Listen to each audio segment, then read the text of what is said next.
Selamat malam semuanya, kembali lagi di Terlelap, di mana segmen ini akan menemani tidur kalian sampai terlelap.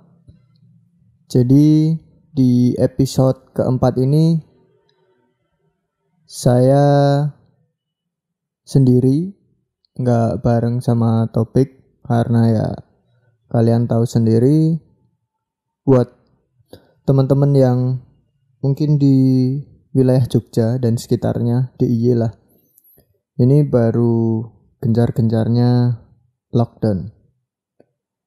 Jogja itu baru gencar-gencarnya lockdown. Kenapa baru gencar-gencarnya? Karena adanya peningkatan pasien yang bisa dibilang ODP, orang dalam pengawasan, itu meningkat. Entah, kalau dari yang saya baca, peningkatannya itu karena adanya pemudik yang masuk di Jogja. Banyak banget pemudik-pemudik yang misal dari Jakarta balik ke Jogja. Itu yang menyebabkan kemungkinan besar bisa menyebarkan virus ini. Kenapa bisa dibilang telat? Karena kebijakan yang dibuat oleh pemerintah DIY bisa dibilang agak terlambat. Karena ketika ini opini dari saya, dan saya membaca beberapa artikel dan mungkin ada postingan dari Instagram, Twitter gitu. Karena ketika Jakarta sedang meledaknya pasien, di Jogja sendiri itu masih kalem, masih santai. Yang membuat mungkin dilihatnya virus biasa, mungkin, aku juga nggak tahu. Terus ketika adanya peningkatan, langsunglah buru-buru lockdown. Terus kemarin Sri Sultan juga menghimbau untuk para pemudik yang datang ke Jogja akan diisolasi selama 14 hari. Itu seharusnya menurut saya udah dilakukan sejak adanya virus itu. Dan mungkin di kota-kota lain juga dampaknya seperti itu, yang tadinya aman-aman aja terus panik, akhirnya menyebar kan, gara-gara ya nggak bisa disalahin juga, karena ya mungkin kan kebanyakan orang kan merantau ke Jakarta untuk bekerja ketika diliburkan pada mudik. Nah, itu yang membuat, karena kita kan nggak tahu kita tuh kena apa enggak, tuh nggak tahu kalau kita nggak ngecek. Karena gejalanya tuh hampir-hampir kayak ya penyakit batuk pada umumnya, sesak napas. Cuman kan kalau kita nggak tahu atau kita nggak benar-benar nggak sadar akan gejala itu kan, kita juga merasa aku baik-baik aja. Akhirnya dia pun memutuskan untuk balik, ternyata dia membawa. Nah, itu yang membuat terus mungkin udah di seluruh Indonesia ini udah menyatakan lockdown. Dan mungkin kalau nggak tahu juga sih kalau di luar Jogja, tapi kalau di daerah Jogja itu, daerah Sleman, Bantul, Kulon Progo, Gunung Kidul, Sleman Kota, itu tuh rata-rata dari tiap dusun itu udah memblokir akses keluar masuknya dari kampung mereka masing-masing. Di portal-portal itu pada ditutup, lockdown. Nah, itu juga sempat membuat aku sendiri kayak bingung. Sekarang kalau di lockdown, terus portal-portal itu di lockdown, terus kalau aku lewat gitu banyak yang ngumpul. Nah, podo wae toh. Ketika ngumpul-ngumpul ya nggak tanpa disadari, walaupun dia udah disemprot disinfektan 1 liter atau 5 liter lah. Nah, misalnya daerah sadar ternyata dia membawa penyakit yang bisa menyebar itu kan ya sama aja toh. Jadi ya mungkin 1-2 orang aja yang bergantian untuk menjaga di portal-portal itu, untuk menjaga hilir masuk dan keluarnya di wilayah dusun mereka masing-masing lah.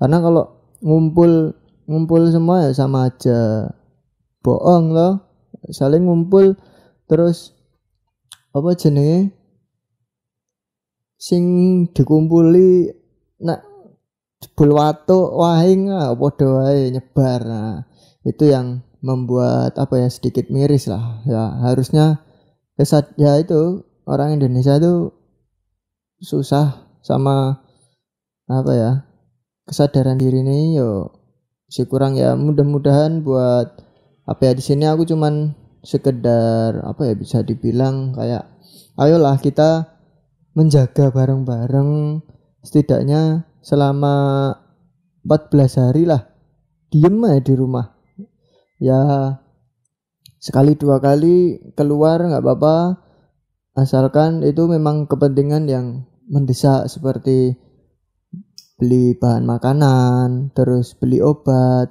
Itu nggak apa-apa, tapi 1-2 orang aja pakai masker, pakai sarung tangan. Terus ketika pulang ke rumah jangan langsung salim ke orang tua, salim ke mas, mbak, apa gojekan karo adine. Jadi sampai rumah cuci kaki, cuci tangan pakai sabun. Habis itu kalau misal bisa sekalian mandi biar bersih. Ya apa ya?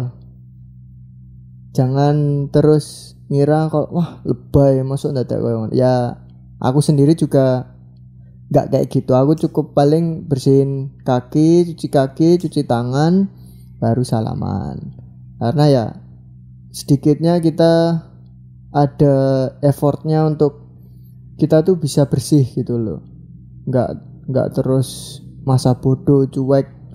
Ya dampak lockdown sendiri kalau menurut aku pribadi ya orang-orang yang kasihan tuh orang-orang yang masih bekerja. Ketika misal portalnya itu ya mungkin nggak semua, misal perumahan terus semua portal ditutup ya aku kira nggak mungkin, karena ya pasti butuh ada orang yang keluar kan. Nah itu yang agak kasihan tuh ketika emang orang itu belum libur, belum kerjanya tuh belum apa ya work from home, itu kasihan juga. Terus untuk apa ya, untuk para petugas medis tetap semangat, kalian garda terdepan, kalian harus terus apa ya, kasihan juga sih, tapi ya memang itu tugas mereka, itu kewajiban mereka, dan mereka itu sudah sumpah dokter. Ya semoga semua itu bisa menjadi pahala buat kalian para petugas medis. Terus para ojek online itu juga semangat, kalian masih kerja di saat-saat seperti ini. Kalian tetap harus menjaga kesehatan kalian, tetap harus bersih-bersih, karena bukan hanya kalian tapi orang rumah kalian juga menunggu kalian di rumah. Kalian memang mencari uang itu setiap hari, tapi ya harus tetap menjaga kebersihan ya, cuci tangan, cuci kaki, karena kalian bersinggungan dengan banyak orang. Dan buat orang-orang yang masih bekerja, tetap semangat.